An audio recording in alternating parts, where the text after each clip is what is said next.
talk about exploration is even more exciting. Now, you may wonder what kind of exploration we do orbiting around the Earth. But as a matter of fact, we as humans have a unique capability to pick up things just looking at them that cannot be done with a satellite or any other electronic or automatic means. So that part of exploration already is something. But thinking that what we're doing today is paving the way to future exploration is really what makes my heart beat faster when I think that what we're discovering today in terms of technology, in terms of physiology, we really open up the road for future exploration. With all of that excitement waiting for you there, what are you looking forward to the most about seeing at the space station when you get there for your first trip? As you said, it's my first trip, so everything for me is going to be new, and I'm just looking forward to the whole experience. I cannot really pinpoint something that I'm looking forward to see. Of course, looking out cupola is going to be. I just know it will be an incredible experience. It will create memories that will be with me forever. Certainly, the thought of doing extravehicular activity and being outside is also something that really excites me. But in general, I'm really just looking forward to the full experience from launch to reentry. Is there a special significance for this mission for the European Space Agency and for Italy for your mission here? I like to think so. For the European Space Agency, this is the first flight for what we call the new generation of astronauts. I was only selected a few years ago and with a class of 6 called the Shenanigans, and I happened to be the very first one to be assigned to a mission. So we went through a selection progress all together. We were trained together for the first time by ESA. And then I was assigned to this mission, and this will be a test bed to see how the selection process and the training process went for ESA. But also, it's exciting for the whole community to see the first one of this new class going up in space and finally, taking the first steps to this journey that has taken me all the way here. For the Italian Space Agency and Italy in general, this is also very, very momentous moment because for the first time we have an Italian slot for the Italian Space Agency, one of the very few slots that we could barter thanks to the MPLM barter of the Italian Space Agency with NASA. And this is the first long duration one and with an Italian astronaut. So of course we are all very much looking forward to this very Italian flight. The name of my mission for the Italian Space Agency is Volare, so also something very Italian. It also reminds of a song that is famous all over the world. And we have some Italian experiments on board that I will be performing. So overall, there is a lot of Italian in this flight, including, as it is planned right now, the first Italian extravehicular activity. You've referenced already the science as one of the highlights of the mission that you're going to be flying here. How, in general, how do you relate to people the potential for what we can learn as a result of flying people on board this space station? It's very simple because I just tell them what we're doing and how it's going to affect people on Earth directly. Now, of course, we are doing science that some of it is very advanced. Let's not forget that the space station is a frontier post. So what we're doing is very avant-garde and very futuristic. But a lot of the experiments really have an immediate effect on the ground. So I can mention a couple. There is one that I like to name. Is called ProK. It's a very simple experiment, apparently, where we're going to look how a diet can influence that loss of calcium from our bones. That's a very simple way to explain this experiment. There is a lot more science behind it. But let's imagine, so the loss of calcium from bones means osteoporosis. Millions of people on Earth are affected by it. Let's imagine how what an improvement would be in lifestyle and quality of life in general if instead of pills or cures or expensive things, just by a diet we could improve the situation of these people. And this is something that we are testing today. And the results will be available and ready for the people on the ground. That is just one of the experiments that we're doing. There are several experiments. Another one is a European called Sarcolab. We will be looking at how the sarcomeres, which is it's part of our muscles, how do they work? How do they interact? What happens to them when they are put in a condition that is different from what they're used to? Not only microgravity, but being bedridden for a long time could have the same effect. Now, very little is known about these cells that are so important in our body, and this study is going to look at those cells and find out, and that science would be applicable right away to people on Earth. And there are also technology experiments. These are physiology. There are also technology experiments that will be starting with us and go on, and the results will be applicable again on Earth.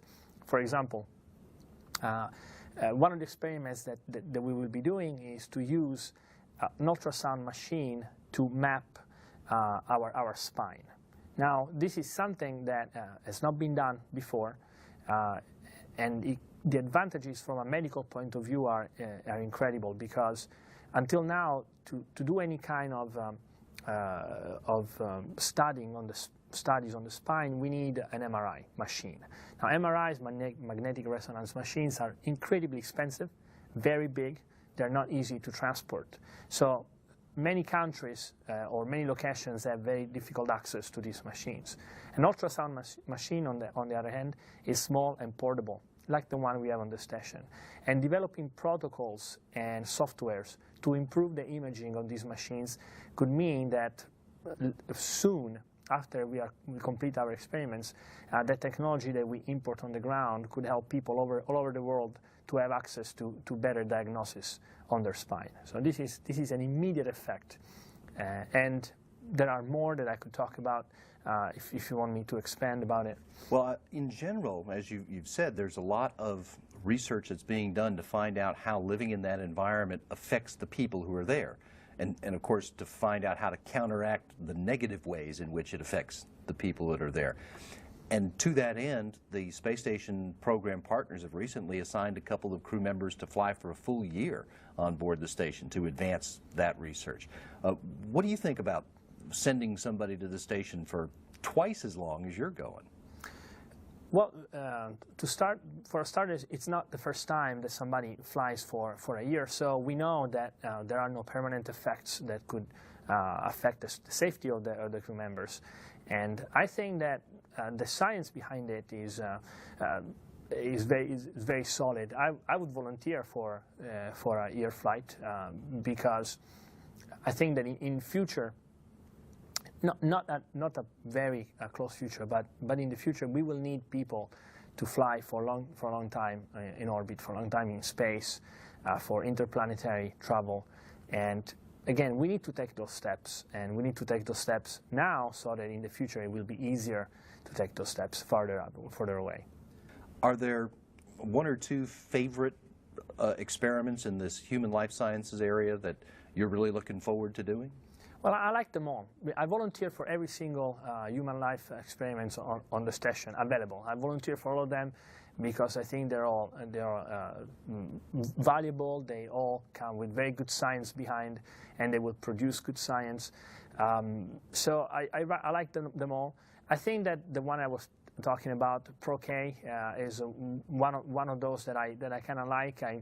I'm happy to participate because it involves eating. It's a diet, and so why not? It will be interesting to see how it goes. I was going to be eating anyway, so exactly. Yeah, it's simple, and then it's fun. I will be also. I know that the rest of the crewmates are also doing the same experiment, so it would be fun to exchange our opinions on that. There are, amongst the 120 or 130 or whatever total experiments, there are experiments in several other scientific disciplines too, and you have several laboratories, including ESA's Columbus laboratory, that are outfitted with special equipment to help you in those, to help you do the work in those other experiments. Give me 2 or 3 examples of some of those other kinds of science that you're going to be involved with on this flight. So there is one experiment. It's called ICE green air, and the name already gives an idea of what it's going to be. It's a combustion experiment for less polluting kind of combustion fuels. So right now, everywhere in the world there is a lot of research on ecology-friendly fuel and biofuels. So on the space station, we have this unique environment where we can study a combustion in one dimension only, without the effect of gravity affecting the combustion. So this experiment, which happened also to be Italian, so I'm particularly happy to talk about it and to take part in it, will study biofuels. We will study its combustion in order to understand how to ameliorate, to make it better, so that the results of combustion, which normally are toxic substances, how to make them either disappear or reduce them to the minimum. So the application to this is not only for space fuels, but also on the ground, to make a combustion that's more efficient and less polluting, and so just make it a better environment for future generation. Connected to this experiment, we also have there is another one that is analyzes the particulates. So what creates bad smells, including the smells of pollution, and a very, very delicate specific sensor that will help analyze the quality of air in very peculiar environment, like the one on the space station. Another experiment that will start with my increment is called PHASES, and it's an experiment that studies emulsions. Now, an emulsion has applications in many, many fields. Being Italian, there is one field that is important to me. Again, is the culinary art. A lot of the things that we make when we cook are emulsions, and emulsions can be stable or very unstable. And sometimes they need to be stable, sometimes they need to be unstable. And this study on orbit will understand what are the conditions and what substances can create these two very different environments of instability or stability. Now, of course, we all like great Italian food and Mediterranean diet, but emulsions means also fuels, means also paints, it means also very specific substances. And so having a very clear idea of how to make them stable is a very, very important technology advance for, again, substances that we use every day and that we need to be in a very specific way. Are these experiments being conducted inside the Columbus module? PHASES is conducted inside the Columbus module. Part of the ICE green air combustion is done on the American lab, even though it's a European experiment, and the sensor is a portable experiment, so it will be done all over the station, Columbus, the lab, and other environments. Do you expect that you're going to be spending a good bit of your time on the experiments in Columbus? I think that the time is already determined, how much each crew member will spend on different experiments around the station. But basically, I will act together with my US crew member as the eyes, the arms, and the ears of the scientists on the ground. So really, how much time we spend on a specific experiment depends on how many experiments there are on the station. Has the work that's been done in Columbus since its arrival, has that been had a lot of success, a lot of good results for the scientists who've been working there?